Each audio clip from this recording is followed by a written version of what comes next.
Hello my dear students, welcome you once again on the YouTube channel Angrezi academy. Dear students, आज का जो session होगा हमारा वो नाउन और केस का होगा। देखिए, नाउन आप सभी जानते हो कि what is noun. Noun is the naming word. किसी भी चीज का जो नाम होता है दैट इज नाउन। अब हम जो बात करेंगे वो करेंगे केस। केस क्या होता है और उनमें से आपसे क्वेश्चन कैसे पुटअप किए जाते हैं, ये वाला जो क्वेश्चन है वो हर कंपटीशन एग्जाम में आता है।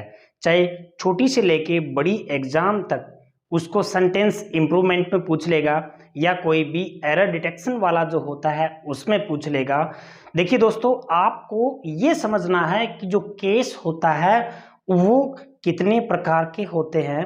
नाउन को हमने कई भागों में डिवाइड किया है। नाउन को कई भागों में डिवाइड करने का मतलब ये हो गया कि नाउन जो होते हैं वो उसके टाइप्स होते हैं।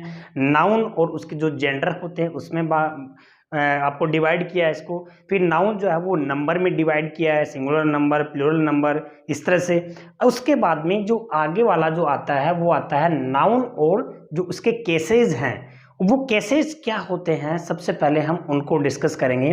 देखिए, हमारे जो वीडियोस आपके लिए जो लेके आ रहे हैं बहुत ही इंपॉर्टेंट हैं। वो एग्जाम ओरिएंटेड क्वेश्चंस उसमें हम डाल रहे हैं।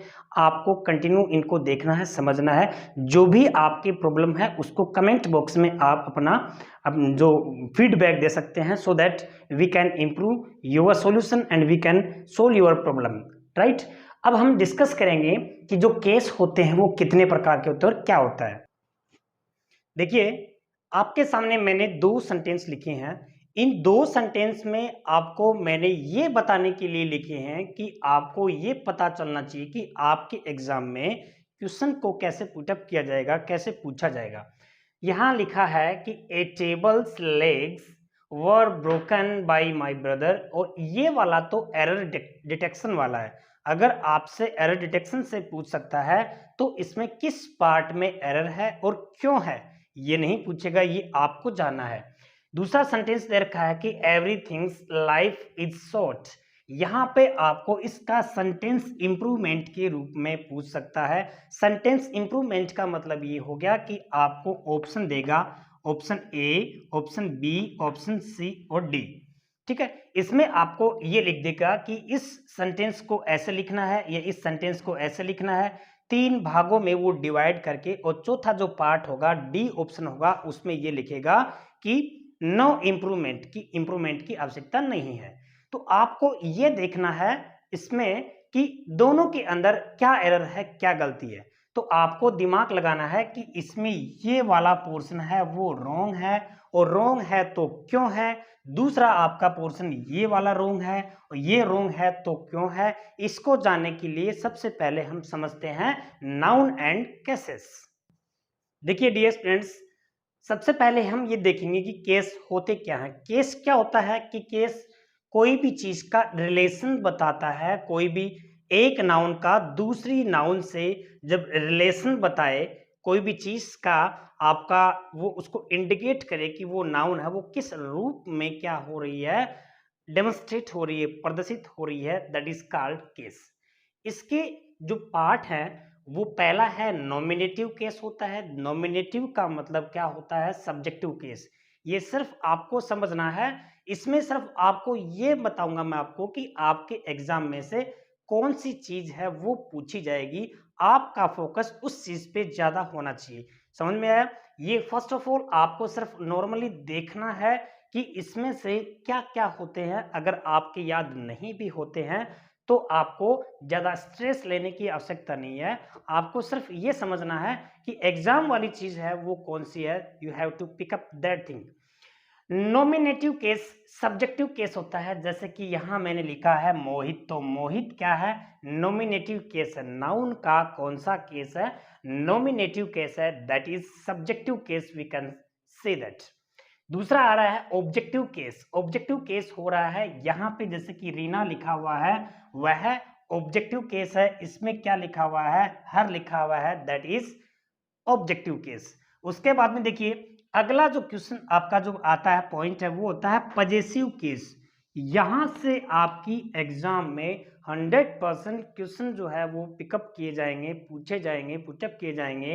ये आपको समझना है कि इसमें जो पजेसिव होता क्या है। जैसे कि मैंने लिखा कि क्लाम्स बुक, मैंने क्या लिखा है यहाँ पे, क्लाम्स बुक। तो ये वाला जो केस है वो कौन सा केस है, पजेसिव केस है। इसको अपोस्ट्रोफी एस बोलते हैं। क्या बोलेंगे इसको, अपोस्ट्रोफी एस। यहां से आपकी एग्जाम में बार बार क्वेश्चन पुटअप किया जाता है।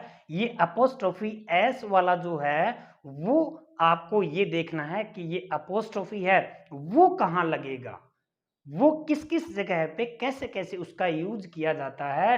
यही चीज हमें क्या करनी है, समझनी है इसके अंदर। देखिए जैसे मैंने यहाँ पे लिखा द बुक ऑफ कलाम, तो ये जो ऑफ है ये भी आपका क्या बताएगा, जेनेटिव केस बताएगा, ये भी आपको पजेसिव केस के रूप में बताएगा।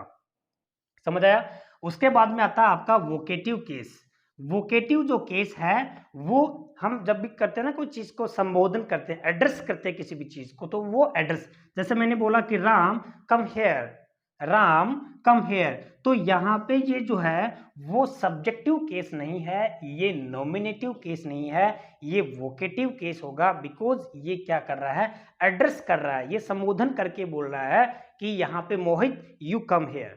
तो यहाँ पे जो मोहित है वो क्या है, यहाँ पर वोकेटिव केस है। तो इस तरह से आपको मैंने 4 पार्ट बनाए हैं। यहाँ पे आपको सिर्फ इसको लेके समझेंगे क्योंकि आपके एग्जाम में यही चीज है वो पूछी जाएगी। अब यहाँ पे हम ये सीखेंगे कि ये जो एस है अपोस्ट्रोफी वाला वो कहाँ कहाँ पे यूज किया जाता है। देखिए आपका जो पहला जो रूल है इसका वो ये होता है कि इसका मतलब अभी मैंने बताया आपको, अपोस्ट्रोफी एस वाला जो पजेसिव जो है, जो जेनेटिक केस है, उसका यूज आपके एग्जाम में पूछा जाएगा। तो इसमें जो पहला रूल है वो ये है कि जब भी नॉन लिविंग थिंग्स होती हैं, वो नॉन लिविंग थिंग्स में अपन जब केस बताते हैं, जब उनको रिलेट करते हैं, जब उनका रिलेशन बताते हैं, तो हमें ये अपोस्ट्रोफी एस है वो इस तरह से नहीं लगाना है। यहां मैंने लिखा कि स्प्रिंग्स, यहाँ फ्लोवर लिखा है, स्प्रिंग्स फ्लोवर लिखा है, तो ये जो फ्लोवर है वो स्प्रिंग का है, ठीक है। तो ये क्या हो गया, यहाँ पे रॉन्ग हो गया है। आपकी एग्जाम में जैसे मैंने पहले एक सेंटेंस बताया था कि tables leg, TABLE, tables legs, ये मैंने जब लिखा तो ये वाला क्या हो गया, स्ट्रक्चर रॉन्ग हो गया। जब दो नॉन लिविंग थिंग्स होती हैं उनको जब आपस में इनका जब केस बताया जाए, जब पजेसिव केस बताया जाए, जब जेनेटिव केस बताया जाए, तो हम उसको ऑफ से जोड़ेंगे। ये आपको ध्यान रखना। तो पहला हमारा जो रूल हुआ वो क्या हुआ कि नॉन लिविंग थिंग्स है, वो नॉन लिविंग थिंग्स के लिए अपोस्ट्रोफी एस ये नहीं लगेगा। कौन सा लगेगा, ऑफ से हम दोनों को क्या करेंगे, बताएंगे। समझ आएगा। पहला रूल आपको ध्यान रखना है, आपके एग्जाम में कंफर्म क्वेश्चन यही आएगा। कैसा, देखिए स्प्रिंग्स फ्लोवर, ये ना होके द फ्लोवर ऑफ स्प्रिंग, क्या बन गया, द फ्लोवर ऑफ स्प्रिंग। यहां पे फ्लोवर्स भी लगा सकते हैं, द फ्लोवर्स ऑफ स्प्रिंग। यहां लिखा द हाउस रूफ, घर की छत, तो यहां ये ऐसे लग के the roof of the house, the roof of the house. तो यहां ये वाला ऐसे बनाना है। The walls painting, the painting of the wall, painting of the wall, तो यहां पे ये वाला ऑफ से जोड़ना है। The buildings decoration, the decoration of the building, the decoration of building, कैसे भी आप उसको ऑफ से क्या करोगे, उसको जोड़ोगे। ये आपको एरर डिटेक्शन में पूछ सकते हैं, आपको सेंटेंस इंप्रूवमेंट में पूछ सकते हैं, आपको ऑप्शन देके कुछ भी कैसे भी पूछ सकते हैं। आपको जो फोकस रखना है नाउन और केस में, इस तरह से आपको फोकस रखना है। ये बात आपको क्या करना है, समझना है। यहाँ पे जब भी दो नॉन लिविंग थिंग्स होती हैं, जब दोनों को क्या बताया जाए, उनको रिलेट किया जाए, उनका रिलेशन बताया जाए, उनको उनका केस बताया जाए, तो आपको जैसे कि ये है तो उस वाले में कैसे बनेगा, the legs of the table, legs of the table, table की टांगे, समझ आया ना। इस तरह से आपको ये वाला पोर्शन है इसको यूज ना करके इसको क्या बनाना है, ऑफ से ऐसे यूज करना है। देखिए यहां अगला जो रूल है वो क्या कह रहा है कि एस जो है अपोस्ट्रोफी एस वाला वो use for singular noun. Singular noun जो है उसके लगा के उसको क्या किया जाएगा, आगे जो बनाया जाएगा कैसे, जैसे कि हरीज हाउस। आप मेरी बात को वापस समझना, यहां कोई भी सिंगुलर नाउन होता है उस सिंगुलर नाउन के आगे अपोस्ट्रोफी एस लगा के क्या बनाया हमने, ये पजेसिव केस बनाया हमने। कैसे बनाया, दिस, जैसे कि मैंने यहां लिखा दिस इज रवीज पेन, ये लिखा, देखो सिंगुलर नाउन के हमने क्या लगा दिया, अपोस्ट्रोफी एस लगा दिया। ये आपका क्या नहीं होगा, गलत नहीं होगा, रॉन्ग नहीं होगा, क्योंकि आप सिंगुलर नाउन के लगा रहे हो। ये सिंपल सी चीज है, सबको आती है। दूसरा देखना, एस एंडिंग प्लूरल नाउन्स के साथ में अपोस्ट्रोफी को सिर्फ अपोस्ट्रोफी ही लगाएंगे, उसमें फिर एस नहीं लगाएंगे। जैसे लिखा है गर्ल्स कॉलेज, समझे क्या मेरी बात। यहां पर कोई भी प्लूरल नाउन होती है उसके हम यहां पे नहीं लगाएंगे, ये वाला है वो गलत हो जाएगा। यहां हम किसको लगाएंगे, यहां हम लगाएंगे इसके आगे ये वाला कॉलेज। तो यहां पूरा का पूरा जो है ना वो क्या बन गया, यहां पे गर्ल्स कॉलेज, यहां लगाने के बाद में पूरा का पूरा गर्ल्स कॉलेज यानी कि गर्ल्स की कॉलेज।